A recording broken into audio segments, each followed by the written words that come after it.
Guys, দেখো আজ রান্না করতে তো কত বেলা হয়ে গেছে। এখন 3টে বাজতে 8 মিনিট বাকি আছে। এখন এই মাংসটা হচ্ছে। বলবো যে বাপরে বাপ, এত বেলা অবধি কী করেছি, লোকজন তো বাড়িতে আর আসেনি।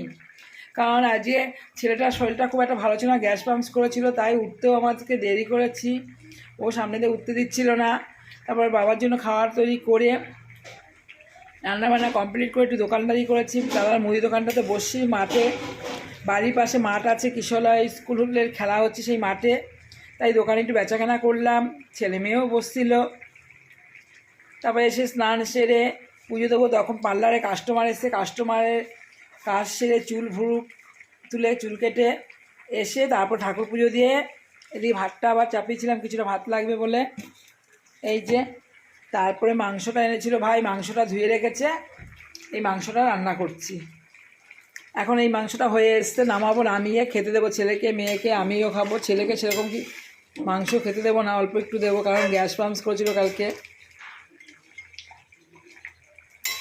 গ্যাস পাম্পস করছে কী করে বুঝলাম, কোনো কিছু অসুবিধা এমনি ডিস্টার্ব হয়নি। ওর শরীরটা খুব মানে ঘাম দিচ্ছিল আর অস্থি লাগছিলো, উঠে এসেই বমি করেছে, তারপরে পটি হয়েছে, তারপর শরীরটা হালকা হয়েছে।